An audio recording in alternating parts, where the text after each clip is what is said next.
Pomenuli ste promene, evo sad jedno kontraverzno pitanje, bar kada je, da kažemo, crkva u pitanju i vera, osobe koje promene pol, da li za njih ima spasenje? Dakle, kako gledati na te ljude koji izraze želju da budu nešto drugo i onda to i postanu i nisu onakvi kakvi su, ajde da kažem, kako ih je Bog stvorio, nego žele da to promene? Spasenja uvek ima za svakoga. Spasenje, uslov za spasenje je pokajanje. Imao sam ja prilike, došla je tu jednom prilikom jedna transrodna osoba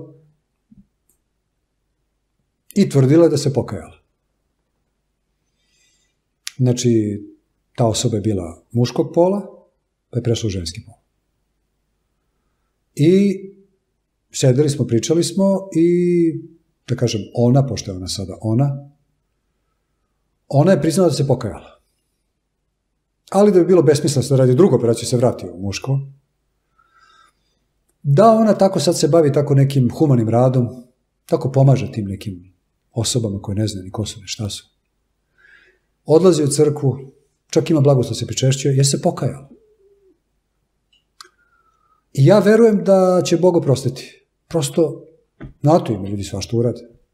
Pokuša se ubije, pa se polomio kičmu, pa sad neće zbog toga ići u pakao. Pokajao se. Bio neko narkoman, neko bio ubica, neko bio ne znam šta, neko bio homoseksualac, pa se pokajao. U tom kontekstu ja duboko verujem da za svakoga ima spasenje. Jer mi u životu svakojake stvari radimo, da ne kažem gluposti. Međutim, ukoliko ja istrajavam u tome, ukoliko ja smatram da je to baš dobro što sam ja promenio svoj pol, ukoliko ja smatram da je to baš dobro što sam ja homoseksualac ili lezbijka ili ne znam, da tlačim čoveka u svojoj firmi ili ako smatram da je, ne znam, ima ljudi koji meni ovde dođu, koji su recimo narkodileri i to na visokom planu. Kaže, oče, ja kaže, uopšte ne dilujem, ja nisam pušer. Kaže, ja nisam onaj koji to da klincu na ulici. A ja to ne koristim. Ja samo to na visokom nivou. Odem, kažem, do Amsterdama, odem do Kopenhagena, izvršimo neke dilove, to su 100 kila u pitanju, nit kusno, nit klizno, samo transakcija, dobar novac i ja posle, kaže, živim ja, pomažem svojoj ženi, svojoj porodici, pomažem i bližnjima i tako dalje. I on je negde mrtavo ozbiljan, mrtavo uveren da je to u redu. Ja kad pokušam objasnim, nekako se otima. Ne shvata. Takav čovjek ne može se spase. Ja kažem, brate, pa si ti svestan da si ti trovač ne na lokalnom nivou, nego na planetarnom nivou. Znači ti zavijaš u crno ko zna koliko roditelja i majki i otaca i dece, koliko si ti kokaina, čoveče, na visokom nivou prodao. Iako nikog nisi ti video, nisi ti nekom dao u ruke.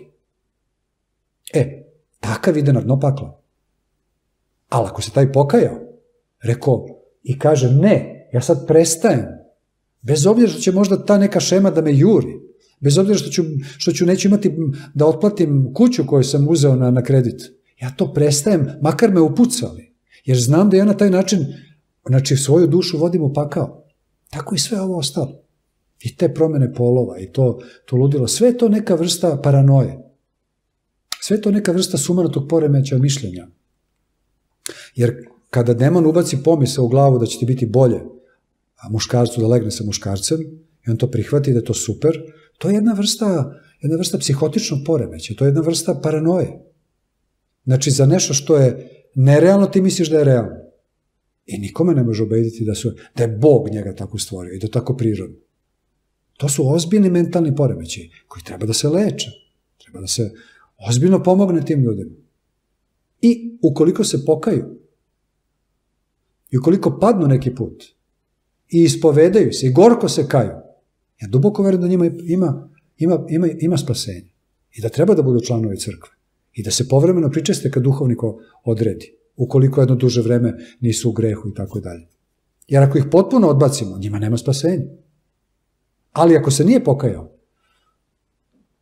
onda to, ja nisam taj koji će reći da li njima ima ili nema spasenja, to će Bog da kaže, ali bojim se su male šanse za neku radost u večnosti.